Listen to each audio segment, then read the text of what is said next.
అదే RTV app వార్తల్ని క్షణాల్లో చదివే అవకాశం ఉంటుంది. ఒక న్యూస్ పేపర్, ఒక టెలివిజన్ ఛానల్ మీ చేతుల్లో ఎప్పుడూ ఉంటాయి. వైసీపీ ప్రభుత్వ పరిపాలనలో ఈ గ్రామానికి వాళ్ళు చేసిన ఘనకార్యాలు, తాగడానికి నీళ్ళు ఇవ్వలేకపోతున్నారు, నాగార్జున సాగర్ కాలువలకి నీళ్లు తేలేకపోతున్నారు, పండించిన ధాన్యానికి మద్దతు ధర ఇవ్వలేకపోతున్నారు, 1650 రూపాయలు రావాల్సిన ధాన్యం బస్తా 1000-1200 కొట్టుకెళ్తా ఉంటే మా రైతు సుబ్బారావు సోషల్ మీడియాలో పోస్ట్ పెడితే కొన్ని వేల మంది రైతులు జగన్ రెడ్డి కళ్ళు తెరిపించారు. గట్టిగా సుబ్బారావు లాంటి రైతు ఇవాళ నాయకుడు. ఆయన ఎంపీపీ స్కూల్ దగ్గర సిఎస్ఐ స్థలం ఉంది, కానీ అక్కడ బిల్డింగ్ లో సిఎస్ఐ స్కూల్స్ మూత పెట్టారు, ఆర్సిఎం స్కూల్స్ మూత పెట్టారు. పల్లెల్లో పేదవాళ్ళ దగ్గరికి వచ్చిన స్కూల్స్ అన్ని కూడా దూరం చేశారు. పేదవాళ్ళ చదువులు నాడు నేడు బిల్డింగ్లు అని చెప్పేసి గాలికి వదిలేశారు. ఇంకా చాలా సమస్యలు ఉన్నాయి. ఎస్సీ, ఎస్టీ, బీసీ, మైనార్టీ అన్ని వర్గాలకు సంబంధించిన 120 సంక్షేమ కార్యక్రమాల్ని నాశనం చేసి పక్కన పెట్టి చివరికి ఎంత దౌర్భాగ్య ప్రభుత్వం అంటే అన్నా క్యాంటీన్ కూడా రద్దు చేశారు. ఇక్కడే మన మైలవరంలో అన్నా క్యాంటీన్ దగ్గర 500-600 రోజులకి అన్నా క్యాంటీన్ మైలవరంలో నడిపించిన కార్యకర్తలకి, నాయకులకి, ప్రజలకు అందరూ కూడా ధన్యవాదాలు తెలియజేస్తూ, తెలుగుదేశం జనసేన ప్రభుత్వం అధికారంలోకి రావాలా.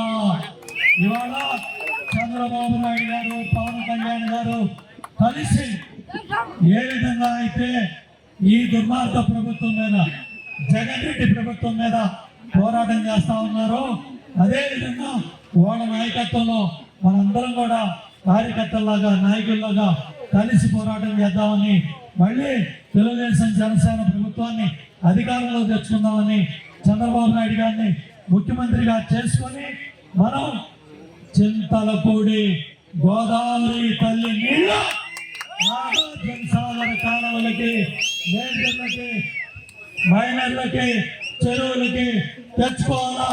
అదేవిధంగా పెట్టలవారిగూడెం లిఫ్ట్ ఇరిగేషన్ పూర్తి చేసుకొని మద్దుల పర్వ, ఈ అన్నరావుపేట, ఈ ప్రాంతం అంతా కూడా పెట్టలవారిగూడెం, చింతలపూడి గోదావరి తల్లి నీళ్లతో 2 పంటలు పండే అవకాశం ఈ ప్రాంత రైతాంగానికి వస్తుంది.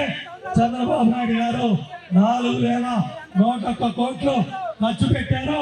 మళ్ళీ రాబోయే రోజుల్లో సంవత్సర కాలం తిరగకుండా గోదావరి తల్లి నీళ్లు మన ప్రాంతానికి తెచ్చుకొని 2 పంటలు పండించుకొని చక్కగా పంటల్ని దేశ విదేశాలకి, పక్క రాష్ట్రాలకి పంపించుకొని మంచి రేట్లు తెచ్చుకుందామని ఈ కార్యక్రమానికి చేసిన మండల, నియోజకవర్గ కార్యకర్తలకి, నాయకులకి పేరు పేరున ధన్యవాదాలు తెలియజేసుకుంటూ సెలవు తీసుకున్నాను.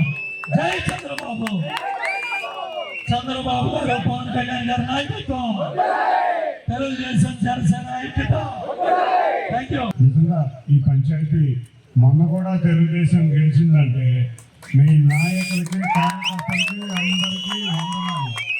ఒక్క విషయం, దేవేంద్ర ఉమా గారు మొత్తం అభివృద్ధి కార్యక్రమాలు రేపు రాబోయే కాలంలో ఈ గ్రామానికి చేయబోయే కార్యక్రమాలన్నీ వివరించారు.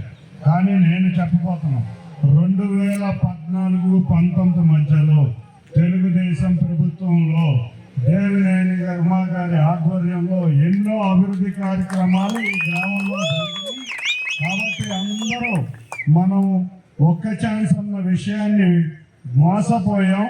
ఇవాళ మనం చేసిన పనులు మనం చెప్పుకోలేకపోవడమే మన ఇబ్బంది. ఈ 57 రోజులు ప్రతి గ్రామంలోనూ మనం చేసిన పనులు, ఇవాళ రాష్ట్ర ప్రభుత్వంలో జరుగుతున్న పనులు చెబితే చాలు, ఇవాళ ప్రజలకి అర్థమవుతుంది. అంతేకాకుండా ఇవాళ ఇక్కడ ఎక్కువగా ఎస్సీ, ఎస్టీ నివాసితులు ఎక్కువగా ఉన్నారు. ఒక్కటి ఇటువంటి గ్రామంలో అభివృద్ధి రావాలన్నా ఈ గ్రామంలో మనం చూస్తే రోడ్లు కానీ ఎల్ఈడి లైట్లు కానీ ఏపిచ్చిన గంట కూడా తెలుగుదేశం పార్టీదే. కాబట్టి అటువంటి తెలుగుదేశం పార్టీ ఉమా గారు కానీ లేకపోతే ఏ తెలుగుదేశం పార్టీ నాయకుడైనా అధికారంలో ఉన్నా ప్రతిపక్షంలో ఉన్నా పొద్దున్న నుంచి రాత్రి దాకా ఇవాళ మన ప్రజల చెంతనే ఉంటారు. కాబట్టి అటువంటి నాయకుల్ని అత్యధిక మెజారిటీతో గెలిపించుకోవాలని కోరుకుంటూ ఈ అవకాశం ఇచ్చిన మీ అందరికీ పేరు పేరున ధన్యవాదాలు. Thank you. జై తెలుగుదేశం, జై తెలుగుదేశం. Thank you. మరిన్ని వీడియోస్ కోసం ఛానల్ ని సబ్స్క్రైబ్ చేయండి. లేటెస్ట్ అప్డేట్స్ కోసం వాట్సాప్ ఛానల్ ని ఫాలో చేయండి. అండ్ లింక్ డిస్క్రిప్షన్ లో ఉంది.